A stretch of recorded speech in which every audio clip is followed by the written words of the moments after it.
Hi all. കഴിഞ്ഞ ദിവസം ഞാൻ നീരജ അമ്മൂസിനെ പറ്റിയിട്ടൊരു വീഡിയോ ഇട്ടിട്ടുണ്ടായിരുന്നു കേട്ടോ.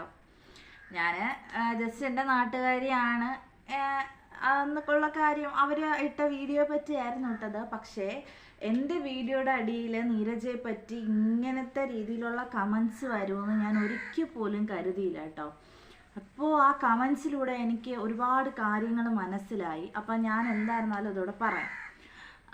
ഒരു കെയർ ഹോമിൽ ജോലി ചെയ്യുന്ന ഒരാൾ ഇത്രയും വർഷം കൊണ്ട് അല്ലെങ്കിൽ കുറഞ്ഞ നാളുകൾ കൊണ്ട് വലിയ ലൈഫ് സ്റ്റൈലിൽ ജീവിക്കുക, ട്രിപ്പുകൾ പോവുക, നല്ല ബ്രാൻഡഡ് ആയിട്ടുള്ള കാറുകൾ എടുക്കുക. അപ്പോൾ ഇപ്പോൾ എല്ലാം കൂടി കൂട്ടി വായിക്കുമ്പോൾ ഒരു കെയർ ഹോമിൽ ജോലി ചെയ്യുന്ന ഒരാൾക്ക് എക്സ്ട്രാ ടൈം ചെയ്താൽ പോലും അവരെ പോകുന്ന രീതിയിലത്തേക്കുള്ള ക്യാഷ് അവർക്ക് കിട്ടത്തില്ല. അപ്പം കുറച്ച് പേര് വീഡിയോയുടെ അടിയിൽ വന്ന് കമൻ്റ് ഇട്ടിട്ടുണ്ടായിരുന്നേ. അപ്പം ഞാനത് എടുത്ത് വെച്ചിട്ടുണ്ട്, അത് ഞാനൊന്ന് വായിച്ചു തരാം. അവൾ UK വന്നിട്ട് കാണിക്കാത്ത പരിപാടി ഒന്നുമില്ല. ക്യാഷ് കിട്ടാൻ വേണ്ടി അവൾ എന്ത് ചെറ്റത്തരവും കാണിക്കുമെന്നാണ് പച്ചക്കിട്ടിരിക്കുന്നത് കേട്ടോ. നാട്ടുകാരെ മുഴുവൻ പറ്റിച്ച് നടക്കുന്നവളാണ് അവൾ. സ്റ്റുഡൻറ്റ് വിസയിൽ വന്നിട്ട് അത് പകുതിയിൽ നിർത്തി കെയർ ഹോം വിസ എടുത്തതിന് ശേഷം ഇനി വരുന്നതാണ് നമുക്ക് കേട്ടാൽ അറയ്ക്കുന്നത്. കാരണം കെയർ ഹോം വിസ എടുത്തതിന് ശേഷം കക്ഷിക്ക് കെയർ ഹോമിലൊന്നും അല്ല ജോലി, പല പല ആളുകളുടെ വീട്ടിലാണ്. എന്നിട്ട് രാവിലെ വന്നിട്ട് എനിക്കിന്ന് നൈറ്റ് ഷിഫ്റ്റ് ആയിരുന്നു, എനിക്കിന്ന് ആ ഷിഫ്റ്റ് ആയിരുന്നു, ഇങ്ങനത്തെ ഷിഫ്റ്റ് ആയിരുന്നു, വളരെ ടയർഡാണെന്നൊക്കെ പറഞ്ഞിട്ട് വീഡിയോ ഇടുന്നത് ഇവരുടെ ഒരു പതിവാണെന്നാണ് പറയുന്നത്. അതൊരാൾ. കാരണം UK ആൾക്കാർ തന്നെയാണ് ഈ കമൻ്റ് ഇട്ടേക്കുന്നത്.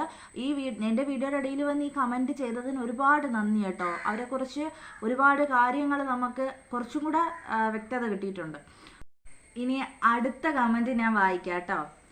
ചേച്ചി കണ്ട നീരജ അല്ല ഇവിടുത്തെ നീരജ അമ്മൂസ്, അവളുടെ ഫ്രണ്ട് അല്ല. അവൾ എക്സ്പ്ലനേഷൻ വീഡിയോയിൽ പറഞ്ഞിട്ടുണ്ടായിരുന്നത് എൻ്റെ ഫ്രണ്ടിനെ ഞാൻ ഹെൽപ്പ് ചെയ്യാൻ പോയെന്നാണ്. പക്ഷേ യഥാർത്ഥത്തിൽ ഇത് ഫ്രണ്ട് അല്ല, അത് അവളുടെ എക്സ് ബോയ് ഫ്രണ്ട് ആയിരുന്നു എന്നാണ് പറയുന്നത്. രണ്ടാളും നൈസായിട്ട് ക്യാഷ് അടിച്ചു മാറ്റി. ഇപ്പോൾ പുതിയ നാടകവും കൊണ്ട് ഇറങ്ങിയിരിക്കുകയാണ്. അതിനു മുന്നേ ആരുടെ, അതായത് അമ്മയും അച്ഛനെയൊക്കെ എപ്പോഴല്ലേ കൊണ്ടുപോകുന്നത്, അതിനു മുന്നേ ആരുടെ കൂടെ ആയിരുന്നു താമസം എന്നൊക്കെ ഒന്ന് അന്വേഷിക്കാൻ. സത്യം പറഞ്ഞാൽ ഞാൻ അവരുടെ വീഡിയോയിൽ കുറച്ചെങ്കിലും ജെനുവിനിറ്റി കാണുമെന്ന് പറഞ്ഞാണ് ഞാൻ ഇട്ടത്. പക്ഷേ ഇത്രയും ഇങ്ങനെ കമൻസ് ആത്മാർത്ഥമായിട്ട് ഇടണമെങ്കിൽ അത്രയും ക്യാഷ് അവൾ പറ്റിച്ചിട്ടുണ്ടാവണമെന്ന് എനിക്കിപ്പോൾ 100% ഉറപ്പായിട്ടുണ്ട് കേട്ടോ. അപ്പം എന്തായിരുന്നാലും UK സിസ്റ്റമൊക്കെ, ലീഗൽ സിസ്റ്റമൊക്കെ എങ്ങനെയാണെന്ന് UK താമസിക്കുന്നവർക്ക് നന്നായിട്ട് അറിയായിരിക്കും. അപ്പോൾ അവിടെ ഉള്ളവർക്ക് ഈ കേസ്, കാരണം അവർ ജോലി ചെയ്യുന്ന സ്ഥാപനമായിട്ടും ഒരുപാട് പേര് പറയുന്നുണ്ട് അവരുടെ ജോലി, ഇങ്ങനെ ഒരു കേസ് അഫിലിയേഷൻ വന്നതറിഞ്ഞാൽ അവരുടെ ജോലി തന്നെ പോകുമെന്ന്. ആരെങ്കിലും പറ്റിച്ച് പൈസ ഉണ്ടാക്കിയിട്ടുണ്ടെങ്കിൽ ഉറപ്പായിട്ടും ജോലി പോകണം. അത്രയും കഷ്ടപ്പെട്ട് നേടിയെന്നൊന്നും പറഞ്ഞിട്ട് കാര്യമില്ല. കഷ്ടപ്പെട്ട് നേടിയാൽ ആ കിട്ടിയ ജോലി കൊണ്ട് മുന്നേറാൻ ശ്രമിക്കണം. അല്ലാതെ ആരെയും പറ്റിച്ചിട്ടും വെട്ടിച്ചിട്ടും ഒക്കെ ഇങ്ങനെ ആഡംബര ജീവിതം ഉണ്ടാക്കിയെടുക്കാൻ പോയാൽ അവസാനം ഇതുപോലെ നാണം കെട്ട് നിൽക്കേണ്ടി വരും.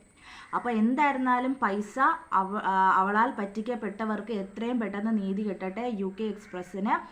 അപ്പോൾ എന്തായിരുന്നാലും പുതിയ ഈ വീഡിയോ കാണുന്നവരെന്തെങ്കിലും പുതിയ അപ്ഡേറ്റുകൾ ഉണ്ടെങ്കിൽ നിങ്ങൾ ദയവ് ചെയ്ത് കമൻറ്റ് ചെയ്യുക. ഞാൻ അടുത്തൊരു വീഡിയോ ആയിട്ട് ഉറപ്പായിട്ടും ചെയ്യുന്നതായിരിക്കും. അപ്പോൾ നിങ്ങളുടെ അഭിപ്രായങ്ങൾ കമൻറ്റ് ചെയ്യണേ. അടുത്ത വീഡിയോയിൽ കാണാം.